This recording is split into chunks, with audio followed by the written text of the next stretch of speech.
Hello, this is Jill from Paper Daisy Crafting. Thank you for joining me again today. I'm an independent Stampin' Up demonstrator working in the UK, and I'm here to showcase our products, show you how easily you could make beautiful paper craft projects. And today this is our paper craft project. I'm really sorry if this is too late for some of you. It always happens. I always end up with projects for Christmas that end up being a bit too close for Christmas for people to be able to do. But I love this project, so I just thought I would show you anyway. Now the project uses this fabulous stamp set and one of the dies from the die set. You could actually cut these trees out by hand. Wouldn't be difficult to do, so you don't necessarily need the dies. But the stamp set is lovely with all these little houses, the car, the wreath, just really lovely. One of my favourites. Unfortunately, it's going to be retiring in early January, so if you wanted to get your hands on it, you would need to do so now. It's in our year-end closeout sale.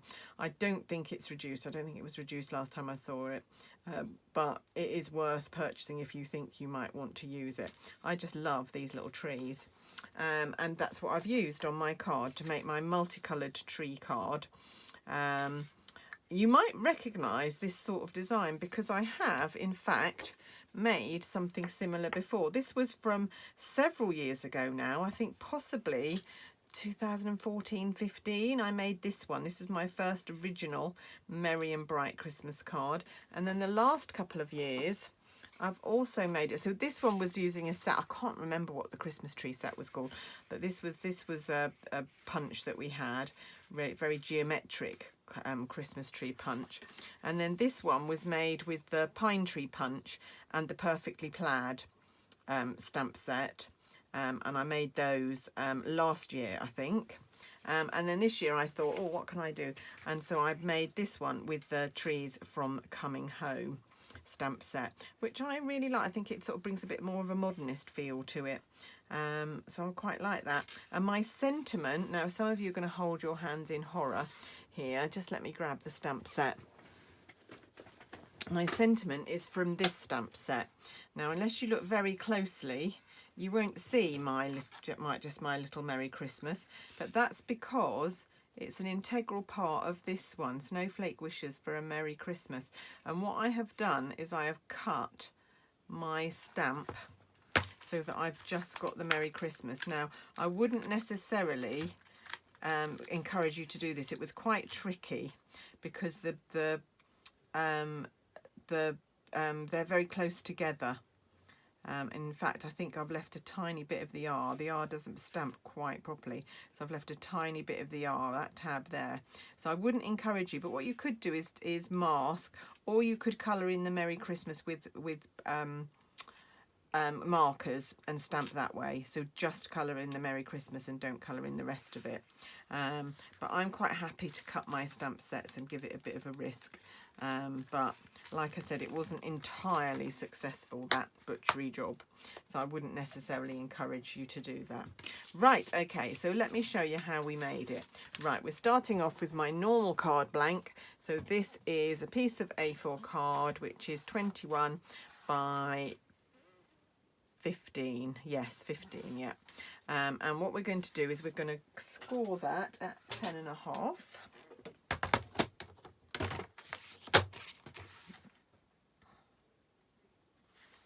There we go.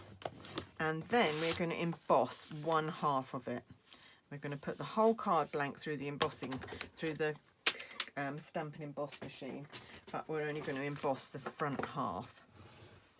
So what we're going to do is take our embossing folder. I'm using something diamonds. I can never remember what it's called. And I'm going to make sure this is the lumpy bit, and this is the bit where it goes in. So I'm putting the lumpy bit inside because I want the embossing to come out that way. So I'm going to put that inside there and then there. And I might just push that down just slightly more if I can get it down. So I want it to cover the whole front of the card. There we go. And I'm just going to put that through. We'll have to go in the big machine, I'm afraid. Won't quite fit in the little one, but you only need, I think I need a different embossing plate here. There we go, yes, because this is a dynamic a 3D embossing folder, I need the big plate and the number 4 plate. And just push that through, and that will emboss the front of my card with that lovely diamond dotty pattern. Oh, it's quite stiff to get through. Oh, need a lot of muscles here. There we go.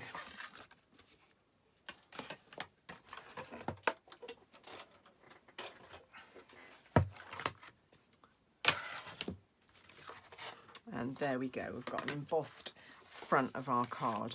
Now, what an alternative would be to emboss a panel and then stick it on the front here. You could have done that, but I was quite happy to just emboss the whole front of the card. Right, now then, we need the trees. Where's my card gone? So, I stamped these 5 trees in Melon Mambo, Pumpkin Pie, Daffodil Delight, Granny Apple Green and Pacific Point. And then I'm going to show you how I coloured them in a sec. What I'm going to do today is I'm not going to do this multicoloured image. I'm going to do all greens. So I've already done 4 of our greens. So I've done Old Olive, Shaded Spruce, Garden Green and Just Jade.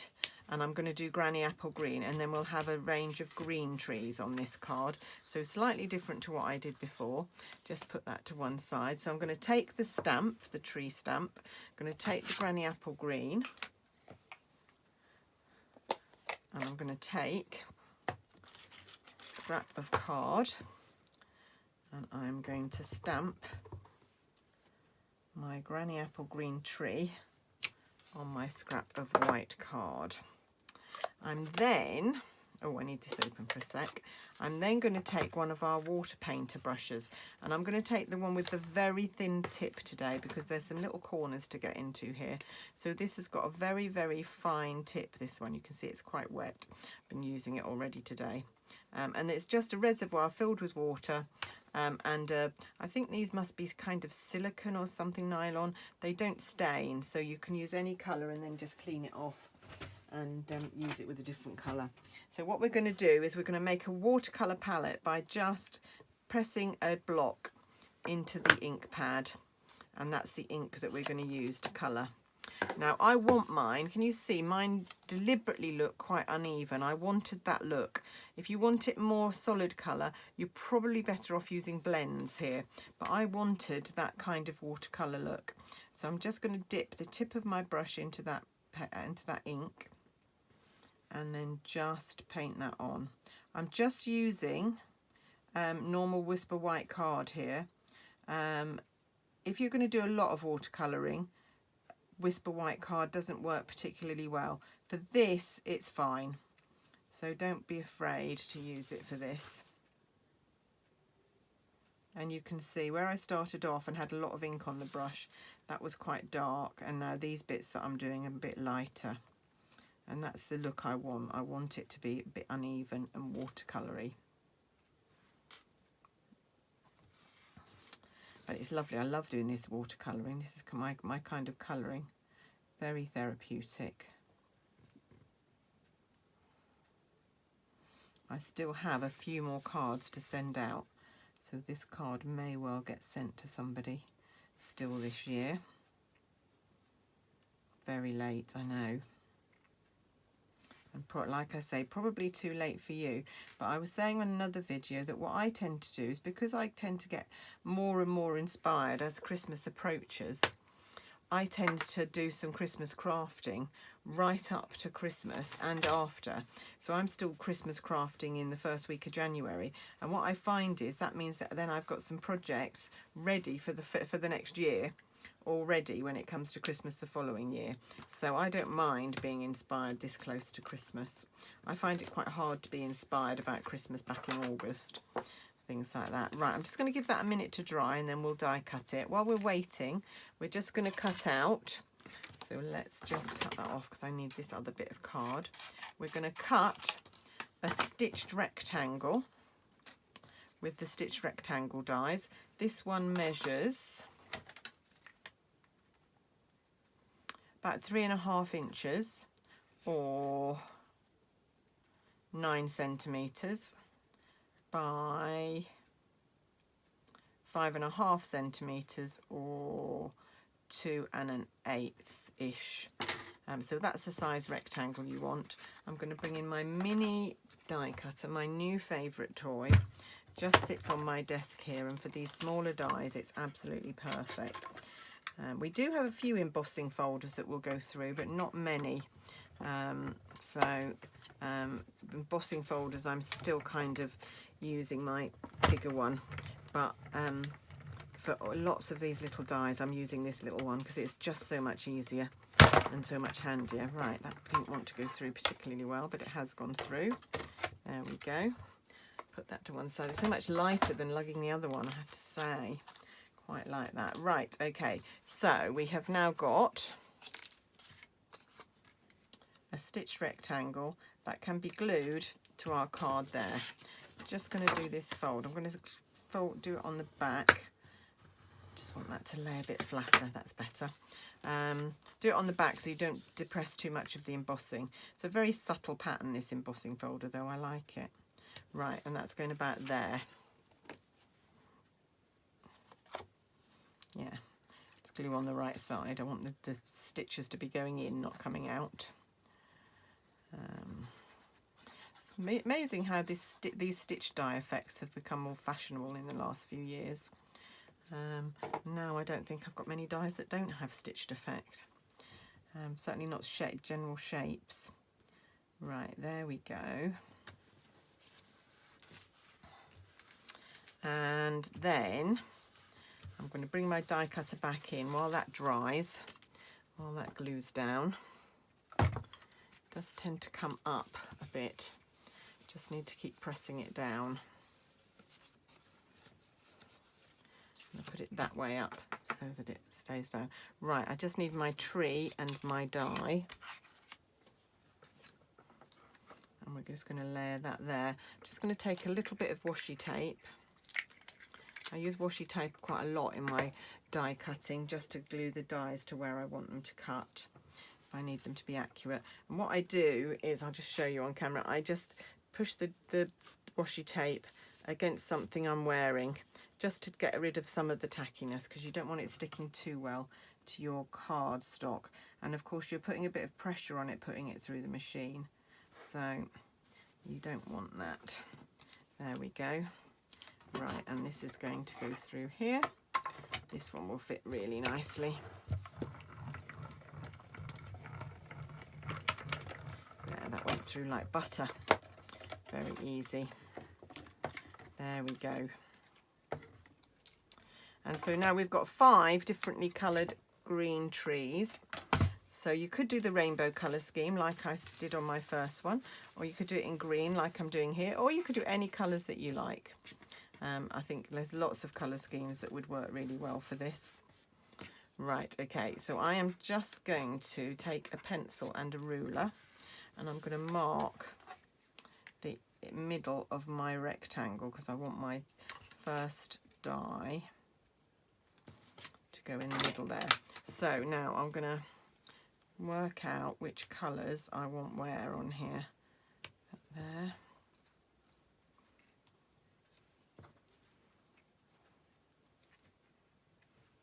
There, what do you think? Like that? I think that looks fine. Okay, so we'll start with just jade. Just put a bit of glue on here.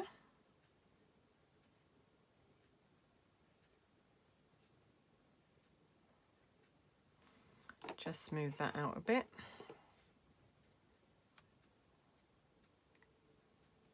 And we're going to stick this one right in the middle.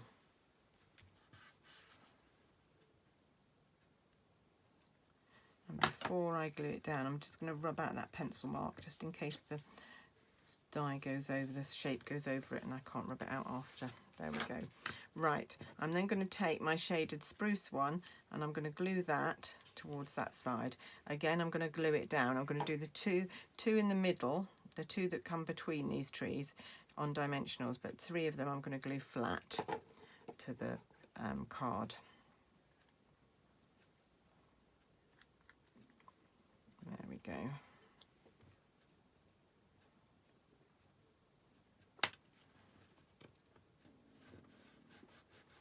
And then this one.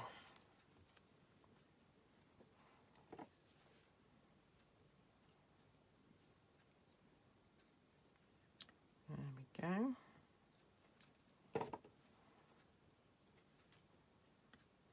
That goes there. Just over a touch, just a touch over a bit. There we go. And then these two are going to go on dimensionals in the middle. That's not quite standing up to right. Love the wiggle glue that gives me a chance to move it if it's not quite stuck in the right place. Right, okay, let's take a couple of dimensionals on these other trees. My small dimensionals. Right, yeah, these are the mini dimensionals I'm using now. So, I'm going to layer these up. Like so. 3 on the back here as well. There we go. Yeah, I think I worked out I've got Christmas projects right up to Christmas for you, so hope nobody will be fed up with me with Christmas projects. I have to say I've been doing Christmas since August, but I don't know, somehow I get more inspired the closer to Christmas it gets, so it's a shame to waste those ideas really.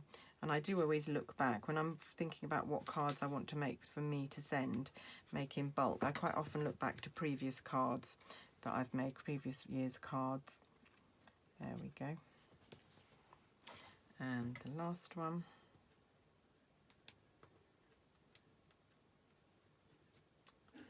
And we're nearly done. We're just going to do a little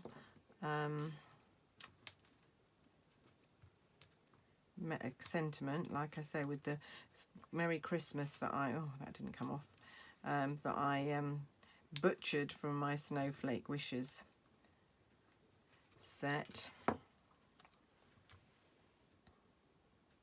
There we go. Right, okay, now because I've embossed, I can't stamp straight onto here, so I'm going to do it on a piece of card. Thought I had, oh, there we go. No, I've got a little bit of card left here, so I'm not going to waste that. I'm going to use it. I've got my stamp already mounted, and I'm going to use Shaded Spruce, I think.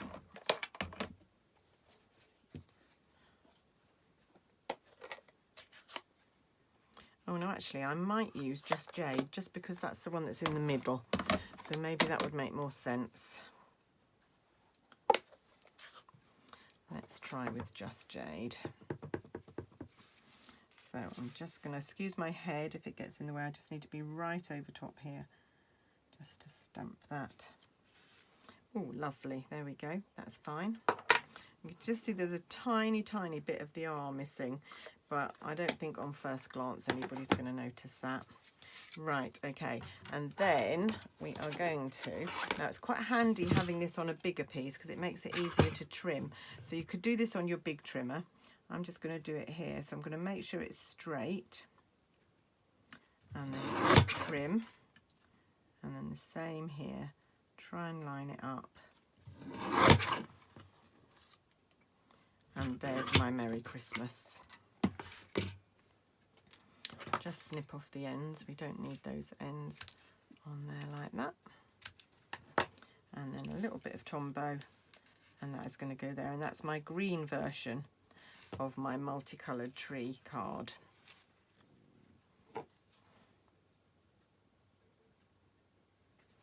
And there we are.